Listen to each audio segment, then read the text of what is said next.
感謝しますとかそういう祈っておくとね、みんなが幸せになって、で自分もね幸せになる。瞑想の聖地インドで修行者1億人の頂点に立つ史上初の女性、ヨガの母ヨグマタ相川恵子が送る人生の羅針盤。今回のテーマはこんにちは、ヨグマタ相川恵子です。祈るっていう行動だったり概念っていうのはどういったポジションにあるのかなと。瞑想はね、すごく高度なね修行ですので、精神統一をして平和なエネルギーと一体になって、さらに全部平和にして究極の存在に到達していくっていう行為なんですね。祈りもその究極の存在をね、あるいはそれにそこからのいろいろなエネルギーにね、神の名前を賛美するとかね、そういう高次元の存在に語りかけてね、そこからエネルギーを引き出してね、守られていくっていう風なね、信仰の力っていうか、まだ自分が曇っているんだけれども、そういうエネルギーをいただいてね、そしてそれを頼りにさらに進化していくみたいなね。でそれにまたなんか願いを叶えてくださいっていう祈りもあるわけですけどね、あまり欲書いてこれが欲しいあれが欲しいとか祈るとね、それは良くないとは思うんですけれど、そういう工事の存在にコンタクトしてつながっていくっていうところでね、誰もがしっかりとガイドをいただいて祈っていくと、またそういう効果をね、曇っているけれどもその純粋なエネルギーにつながるっていうところでね、そのご利益をいただくことができると思うんです。それでその言葉の力によってね、そちらの方向にエネルギーが集まったりね、引き寄せられたりして、でそういう曇りの方に行かないようにっていうね、そういう力もあると思うんですね。だから何も命令しないと、その自分の癖の方に心がいっちゃうっていうか、否定的な人は否定の方行っちゃうし、何でも悪いふうに考えちゃうっていうかね、無心であっても何かはっと来た時にリアクションの心がね、疑いに入っちゃったりとか、嫌いっていう方に入っちゃったりで、祈っておくことで全ての人を愛することができますようにって自分で命令しとくとね、そちらの方にエネルギーが何かあった時にもね、学びとしてそれを受け止めるっていうふうに働くようにね、一つの高次元からのメッセージとしてそこに入れておくとね、エネルギーがね正しい方向に導かれるみたい。そうでないとエゴにつながりやすいっていうかね、自己防衛の方につながって嫌ったりとかね、逃げたりとか、そういうわーっと怒ったりとかね、そういうふうに祈ることでそ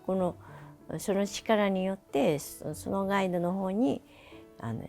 いろいろエネルギーが働いていくっていうふうに、いい方向にね生き方が変わっていくっていうのがあると思うんです。だからもちろん瞑想はさらに悟っていくために、本当の自分は一体誰であるのかっていうことで曇りを取って、で実践をして本質に出会っていくっていうことで、そのプラスのさらに高度の修行をすることによってね、でまた祈りの力もそういうものと相乗効果でものすごく安全に導かれていくっていうことはあると思うんですね。感謝しますとかそういう祈っておくとね、でそのエネルギーが感謝の方向に働いていくっていうのが、何が起きても感謝をしますみたいなね、それエゴじゃないからね、エゴの思い込みだといけないんですけれど、それディバインからのメッセージを祈っていくっていうことで、それは悟りの助けになっていく祈りだと思うんですね。自分は修行できるけど、瞑想できるけど、周りの人は瞑想できてないので、そういう周りの人の幸せを祈るとか、そういうことでそのエネルギーがそちらに分かち合うことができるっていうふうに、方向性を持ってエネルギー動いていくことができるんですね。自分の欲求に対しての祈りというよりかは、周りの方の幸せを祈るっていう。そうですね、周りの人の幸せを祈ると、世界の平和を祈る、自分の祈りでね、その自分の修行したエネルギーをこう伝播させていくみたいな、そういう効果があると。瞑想にもステップがあるように、祈りに関しても具体的な手順とかやり方っていうのはあるんですか？そうですね。例えばヤギャなんかはそういった四方八方にね、清めたものをバーッとこちらの方向とね、こう東西南北とで下と上とこう、だから全てに対して祈っていくっていうかね、平和でね、何悪いものがいないようにね、そうやって全部周りを祈って固めていくっていうかね、で自分のこう瞑想する場所をね、さらにこう安全にね、平和になっていくようにね、周りを清めていくのはありますよね。自分の体もね、自分の魂以外は体と心とね、魂ということで体も感謝するし、心も感謝して祈って、でそれにこう自分の上にねいるの、ご両親がいて先祖がいてってずっと神々がいてね、それから大いなる神様がいてで源の神様に、そういうそれぞれの存在にこう感謝していくって、友達とかそういう幸せを祈ったりね、自分が過去間違いを起こしてなんか恨んでる人がいるかもしれない、その子孫がいるかもしれないから、そこからなんかこう災いが来るかもしれないから、みんなの幸せを祈っていくっていう。真のヨガ瞑想を通して100万人以上に愛と平和を伝えてきたヨグマタ相川恵子に学ぶヒマラヤシッダー瞑想無料説明会を開催中。 LINE 登録するだけで完全瞑想ガイドをプレゼント。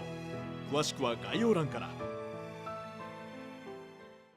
祈るってなった時に具体的な言葉みたいなっていうのは頭に浮かんでらっしゃるものなんですか？例えばマントラっていうのがあるのね、それがまあ祈りの言葉になってるのね、マントラがね。日本語だと日本語で自分で作る場合もあるかもしれないけど、そのマントラの波動っていうのがね、すごく源にこう到達する言葉なんですね。マントラをこう伝授してるんですね。だからマントラはこう褒めたたえる言葉が入ってる。だから感謝するとかね、一体になるとか許すとか、そういう意味の言葉の意味があって、例えばソアハーっていうね、そういうのはこう一体になるってことなんですね。そうやってこう宇宙と一体になるって、ワンネスになるっていう意味の波動なんですね。源からのパワーをいただくって、神々のね、これ矢をやらずの神がいるわけです。で宇宙も矢をよろずの神様が、源が全部あるわけですよ。物には源が全部どっから生まれてきて、でそこがパワフルだったら台風の目のようにね、って外側こうグーッとなって、台風の目が不動なのね。不動のところがある。不動からガーッとエネルギーがその不動につながっていく。マントラのキーワードといいますか、お言葉みたいなのっていうのは人それぞれに違うものなんですか？それとも守りのマントラとかね、そのいろいろな意味がね違うっていう、そういろいろな神様がね、だから神様っていうか例えば水の神様とかさ、そういうあるわけです。そういうマントラがね、火だったら火ね、で火が燃えて燃え盛ってヤギの火とかね、でそれにこう感謝しますみたいな言葉がくっついてる。火が怒るとほら怒りになったり、こう火が自分の中にもあるし外にもあるしね。で外の燃える火を見てるとこう興奮するわけで、自分の中もこう興奮、こうさらに元気になるっていうのもありますね。で水だったらこう汚れを落としちゃうって、清めるっていう力がある。だからそう5つの元素にそういう力があるっていう。風だったら汚れを吹き飛ばすとかね、そうやってエネルギーがこう渦巻いてね、宇宙展開してるわけ、生かされて、で私たちの中にそれ全部こう集約されてあるわけ、そのエネルギーがね。でそれを全部清めて、で超えていくっていう。そうするとこう明鏡止水になってね、平和な人になる、パワフルな人になる、進化していく。でその要素が強くなって軽くなっていく。思いとこう否定的なことしか考えないとかね、悪いこと誰か恨んだりとかね、地べって張って歩いてるとやっぱりこう低いとこしか見えないわけで、こう立ったらこうあって空が見えたりね、山が見えたり、もっとこう心が広くなって、まあどうでもいいやっていうふうに、まあいいかみたいになっていく。夢もこう体が重たいとこうなんか怖い夢見るかもしれないね。軽くなるとそうこう空飛んでるような夢を見るかもしれない。身が重いとなんか沼地にこうどんどんこう引きずられるような夢を見るかもしれないね。体が辛すぎるとね、どっかにこう崖から落っこっちゃったとかね、そういうような夢を見るかもしれないよね。瞑想を取り入れて行う祈りっていうのはエネルギーの量が全然違うような。そうですね、もっとこうディバインにつながってね、その力を借りてその願いが成就しますのでね、もっと早く実現したりね。だから自分のエゴの願いはね、またもっとってなるからね、いつか災いが起きるかもしれないから、やっぱりもっとシェアするっていう祈りにしていった方がいいですよね。意食足りて礼節を知るというかね、最初は自分っていうことでね、